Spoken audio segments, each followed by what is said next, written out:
नमस्कार दोस्तों, आपका एक बार फिर से बहुत बहुत स्वागत है आपके अपने शरोल विद्यार्थी सर के चैनल में। और आप जो है हमसे जुड़े हुए हैं, हमें भी बहुत अच्छा लगता है। और आप जो है हमारे वीडियो से जितना भी लाभ ले पाए, मेरा भी यही प्रयास रहता है। तो देखिए, आज मैं सरलीकरण के कुछ क्वेश्चन लेकर के आया हूँ।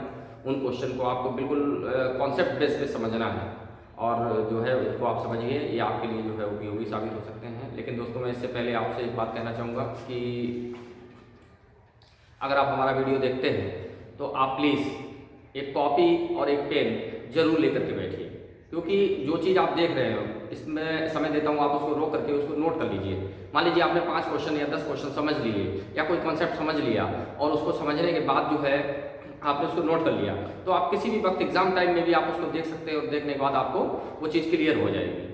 तो प्लीज़ आप कॉपी और पेन लेकर के जरूर बैठें। अच्छा, दूसरी चीज़ ये है कि अगर आप हमारा जैसे आप हमारे चैनल से पहली पहली बार जुड़ रहे हैं, तो प्लीज़ आप जो कोई भी टॉपिक है उस टॉपिक को आप मतलब शुरू से देखिए। सीरीज से मैंने उस पर नंबर वाइज जैसे सिस्टम डाल रखा है, नंबर 1 नंबर 2 करके। तो प्लीज़ आप जो है शुरुआत से देखें उसको, क्योंकि आप जानते हैं, देखा होगा आपने, 20 से तो जो है मूवी भी समझ में नहीं आती है। बहुत सी मूवी ऐसी होती है कि अगर आप आधा घंटे की छूट जाए तो आधा घंटे बाद आप जब देखेंगे तो वो आपको समझ में नहीं आएगा। 10 15 20 मिनट आधा घंटे तक इसमें क्या हो रहा है, कौन किसको क्यों मार रहा है, कुछ कोई पता नहीं चलता है। तो वो तो मूवी है, जब मूवी समझ में नहीं आती बीच में से तो मैथ कैसे समझ में आ जाएगा। तो प्लीज़ आपसे एक रिक्वेस्ट है कि आप जो है जब भी देखें, अगर आप नए जुड़े हैं तो आप शुरू से हमारे वीडियो को मतलब उसे आप कंटिन्यू करें। और उम्मीद करता हूँ, और देखिए अगर आपको वीडियो हमारा पसंद लगता है, अच्छा लगता है, उपयोगी लगता है, तो प्लीज़ इसे लाइक और शेयर जरूर करें। और अगर मतलब आप नए आए हैं तो आप इससे जुड़ने के लिए जो है सब्सक्राइब भी जरूर कर लें। धन्यवाद। अब मैं आता हूँ अपने टॉपिक पे, 4-5 क्वेश्चन पे। देखिए, तो सबसे पहले मैं आपको बताना चाहूँगा कि आपने देखा होगा एक क्वेश्चन इस टाइप से आता है कि मैं लिख देता हूँ कि एक पार्टी में 10 लोग उपस्थित थे। कितने लोग उपस्थित थे? 10 लोग उपस्थित थे। प्रत्येक ने प्रत्येक से एक बार हाथ मिलाया, तो कुल कितनी बार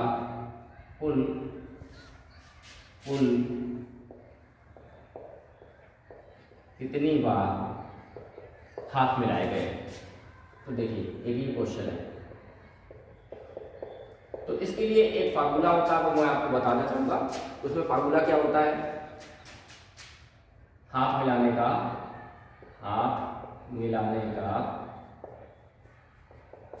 n-1/2। तो देखिए, n से मतलब यह है यहाँ पर जितने लोग पार्टी या समारोह या किसी सभा में उपस्थित हैं उनसे मतलब है। तो यहाँ पर मान लीजिए 10 लोग उपस्थित हैं, तो 10 क्या करेंगे आप? 10 गुणे 10 में से गया 9/2, 2 से काट दिया 2 पंजे 45, यानी कि टोटल कितनी बार हाथ मिलाए जाएंगे? 45 बार हाथ मिलाए जाएंगे अगर 10 लोग उपस्थित हैं। इसी तरीके से आप 10 हो सकते हैं, 12 हो सकते हैं, 15 हो सकते हैं, जो भी हो आप उनमें n की संख्या मान लीजिए, और एक बार n और एक बार जो है उसको n-1/2 का भाग दीजिए। देखिए, सेम क्वेश्चन इसी टाइप से अगर आ जाता है, एक पार्टी में कुछ लोग उपस्थित थे, प्रत्येक ने प्रत्येक से एक बार हाथ मिलाया, तो कुल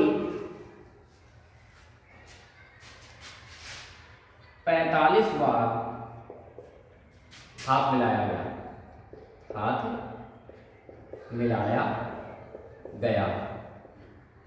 पार्टी में कुल कितने लोग थे? क्वेश्चन को केवल रिवर्स करके पूछ लिया। पहले उसने ये पूछा था कि 10 लोग थे तो कुल कितनी बार हाथ मिलाए गए, लेकिन अब उसने पूछ लिया कितनी बार हाथ मिलाया गया है, तो कुल कितने लोग उपस्थित थे। तो देखिए, उपस्थित थे, करना क्या है, आप वही n-1/2 बराबर 45। अब आप यहाँ n-1 यहाँ करेंगे 90, फिर ये होगा n² - n बराबर 90 और n² - n - 90। अब ये बन जाता है समीकरण अगर यहाँ पर आपको गुणनखंड नहीं आता है तो हो सकता है इस क्वेश्चन में आपको समस्या का सामना करना पड़ जाए, लेकिन मैं इसके लिए एक शॉर्ट तरीका बता देता हूँ। देखिए, जितने भी हाथ मिलाए जाएंगे, जितने भी बार हाथ मिलाया जाएगा, उसमें आप 2 का गुणा कर लेंगे। कितने का गुणा करेंगे? 2 का ही करेंगे और हमेशा 2 का ही करेंगे। तो यहाँ पर कितना हो गया? 90। अब 90 को हमें ऐसे 2 गुणनखंड में तोड़ना है जो एक और कम और एक ज्यादा की कंडीशन में हो।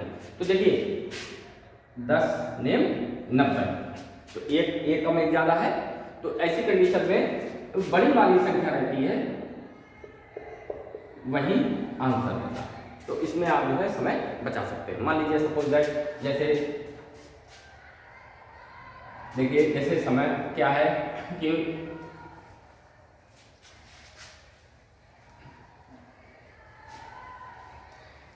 8 लोग हैं, किसी पार्टी में 8 लोग हैं, तो आपने 8 लोग हैं, तो 8 को अगर आपने n-1/2 से निकाला तो 8 गुणे 7/2, 2 चौकू 8, कितना हो गया? 7 चौक 28 बार हाथ मिलाए गए। तो किसी पार्टी में अगर 8 लोग उपस्थित थे तो कितनी बार हाथ मिलाए गए? 28 बार। अब वही क्वेश्चन को अगर वो रिवर्स करके पूछ ले कि एक पार्टी में 28 बार हाथ मिलाए गए, प्रत्येक व्यक्ति से 1 बार हाथ मिलाया, तो कितने लोग उपस्थित थे? तो देखिए, आपको क्या करना है? 28 का क्या करना है? 2 गुना, कितना हो गया? 56, और 56 को आपको करना है 7 8 56, एक कम ज्यादा में तो जो बड़ी वाली संख्या रहेगी वही आपका आंसर। चलिए, अब हम आते हैं दूसरे क्वेश्चन की तरफ।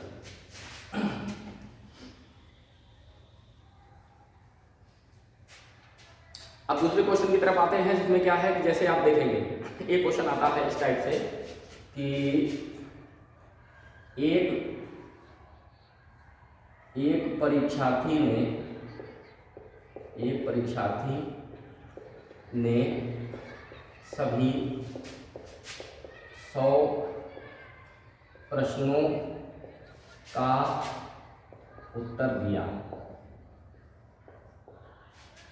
यदि प्रत्येक सही उत्तर के लिए 5 अंक दिए जाते हैं तथा प्रत्येक गलत के लिए 2 अंक काट लिए जाते हैं। यदि उसे, क्वेश्चन बहुत बड़ा है, यदि उसे कुल मान लिया जाए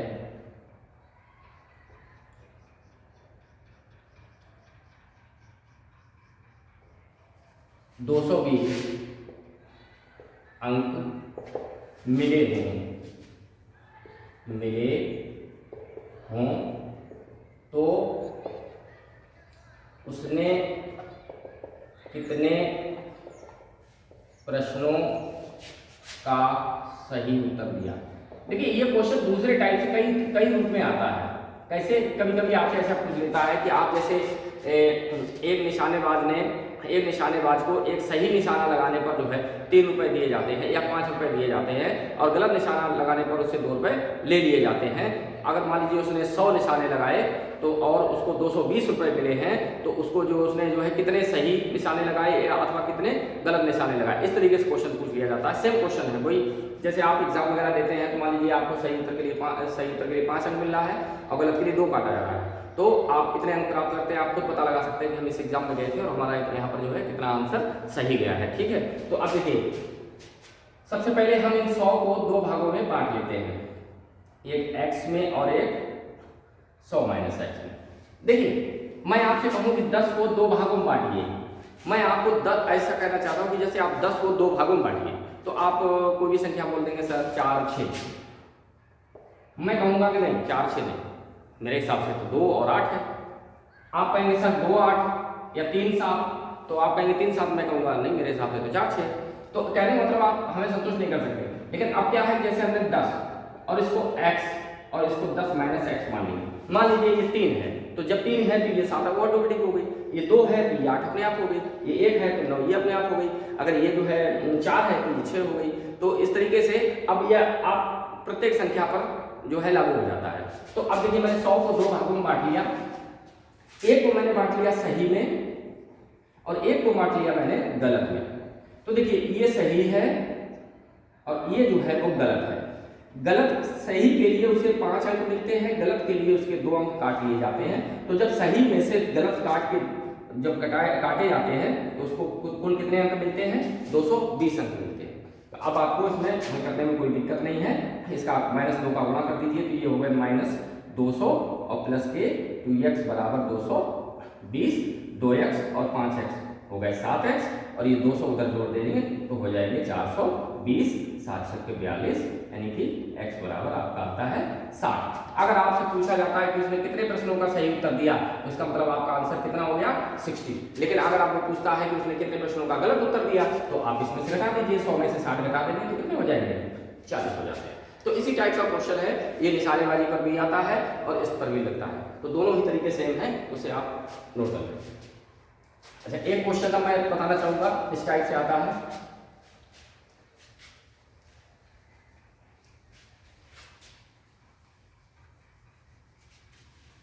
देखिए थोड़ा सा मैं आपसे माफी चाहूंगा क्योंकि हमारे जो है अभी थोड़ा वीडियो में टेक्निकल चीज़ें मतलब ठीक नहीं है और मैं इसके लिए मतलब डेली जो है कुछ ना कुछ इम्प्रूव करने की कोशिश कर रहा हूँ और जल्द ही मैं ये सारी टेक्निकल प्रॉब्लम्स जो है वो दूर कर लूँगा, लेकिन थोड़ा सा प्लीज़ एडजस्ट करें। और देखिए इस तरीके से क्वेश्चन है कि एक व्यक्ति के पास कुछ गाय तथा मुर्गी है, यदि उनके सिरों की संख्या 60 है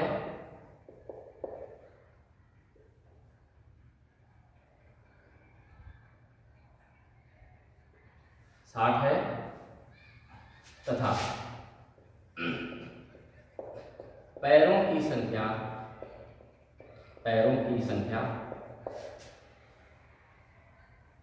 90 है, 190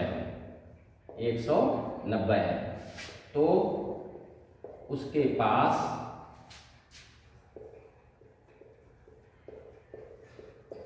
कितनी गाय है? गाय भी पूछ सकता है या आपसे जो है यहाँ पर मुर्गी भी पूछ सकता है। तो देखिए सबसे पहले तो मैं इसका बेसिक जो है कॉन्सेप्ट बता देता हूँ कि देखिए चाहे गाय हो, गाय मतलब काऊ हमने ले लिया और मुर्गी मतलब ले लिया हैन। तो देखिए काऊ जो है उसका भी एक सिर होता है और हैन का भी एक सिर होता है, टोटल सिर हो गए हमारे कितने? 60। अब देखिए अब यहाँ पर जो है काऊ के पैर होते हैं 4 और हैन के पैर होते हैं 2, तो टोटल पैर कितने हो गए? 190। अगर हम इसको माइनस कर लेते हैं, सॉरी इसको 2 कॉमन ले लेते हैं यहाँ से, तो ये हो गया 2c प्लस के h बराबर 190। तो आप ये करेंगे 2 चौकू सॉरी 2 ने 18 2 पंजे 10, 95 आ गए। तो देखिए 2c प्लस के h बराबर 95 और c प्लस h बराबर 60। अब आपको यहाँ गाय पूछा गया है तो आप गाय को यहाँ पर जो है समीकरण हल कर लेंगे, पूरे में हम 2 का गुणा कर देंगे तो ये हो जाएगा आपका 2c प्लस 2h बराबर 120। आई थिंक कुछ कैलकुलेशन जो है गड़बड़ हो रहा है, जस्ट मिनट। 60 35 को बराबर 140 और 25 दूनी 50, ठीक है। यहाँ पर देखिए ये हमने यहाँ पर इसे 2c कर लिया, 120 कर लिया। अब हम इसको सॉरी हमें यहाँ पर काऊ निकालनी थी तो h बराबर हमें इसको करने की जरूरत ही नहीं थी, माफी चाहूंगा, इसको करने की जरूरत ही नहीं थी क्योंकि यहाँ पर जो है h और h बराबर है, हमें काट देना है। तो यहाँ से हमने इसको माइनस कर दिया तो 2c में से c लिया, कितना बचा? 1c और 95 से जो है 60 घटा दिए, 95 में से 60 घटा दिए, कितने बचे? 35। तो इसका मतलब उसके पास कितनी गाय है? 35 गाय है। और अगर यही जो है c प्लस h से अगर हम निकाल लें तो गाय है 35 और प्लस मुर्गी बराबर 60, तो h बराबर 60 माइनस 35, तो मुर्गी उसकी हो गई 25। ये तो है आपका बेसिक कॉन्सेप्ट समीकरण के माध्यम से। चलिए मैं इसको थोड़ा शॉर्ट तरीके से बता रहा हूं आपको। देखिए, पैर वालों की संख्या निकालनी है। पैर 4 पैर वाले की, 4 पैर वाले की संख्या निकालनी है। तो पैर जितने भी हों उसमें 2 का भाग दे करके सिर को घटा दीजिए। तो पैर यहाँ पर कितने हैं 190/2 और सिर कितने हैं 60। ये हो गए 2 ने 18, 2 पंजे 10 यानी 95 माइनस 60 यानी कि 4 पैर वालों की संख्या कितनी आ गई, यानी गाय की संख्या कितनी आ गई 35। तो जब गाय की 35 आ गई, आपको पता है टोटल है 60, जब गाय 35 है तो फिर इसमें से माइनस कर लेंगे तो मुर्गी कितनी बची 25। इस तरीके से आप शॉर्ट तरीके से क्वेश्चन को सॉल्व कर सकते हैं। अब देखिए, थोड़े बड़े बड़े क्वेश्चन हैं, माफी चाहूंगा लिखने में थोड़ा समय लग रहा है। देखिए, अब एक क्वेश्चन इस तरीके से आता है कि एक चिकने खंबे पर एक बंदर पहले मिनट में बहुत ही सरल तरीके से बताएंगे, 5 मीटर चढ़ता है, 5 मीटर चढ़ता है, अगले मिनट में 2 मीटर नीचे फिसल जाता है, नीचे फिसल जाता है। तो 65 मीटर ऊंचे खंबे पर चढ़ने में कितना समय लेगा। देखिए, इस क्वेश्चन को कैसे सॉल्व करते हैं। इस क्वेश्चन को जब सॉल्व करेंगे तो सबसे पहले जो टोटल खंबा है, मान लिया ये टोटल खंबा है हमारा 65 मीटर का, 65 मीटर का।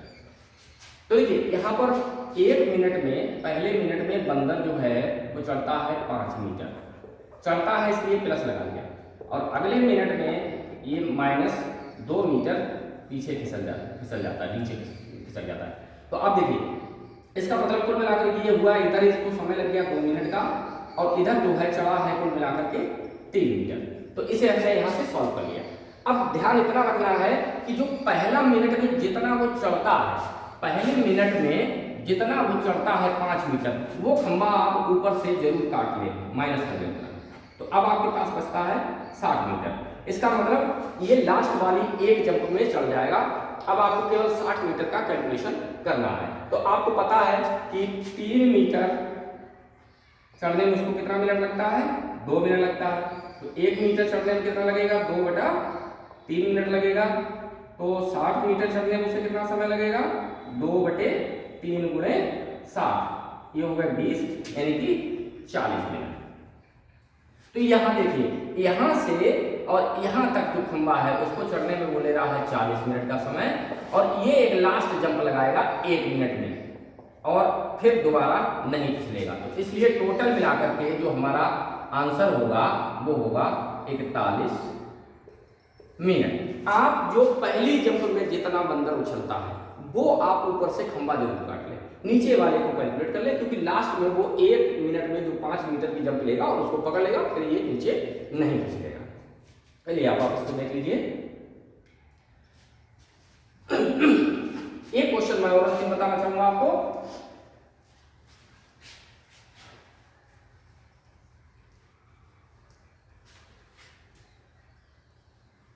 बहुत ही सरल क्वेश्चन है, मुझे लगता है कि आप लगा लेते हो पहले से भी, और अगर नहीं आता तो देख लीजिए, बहुत ही आसान है। देखिए, एक व्यक्ति से किसी संख्या में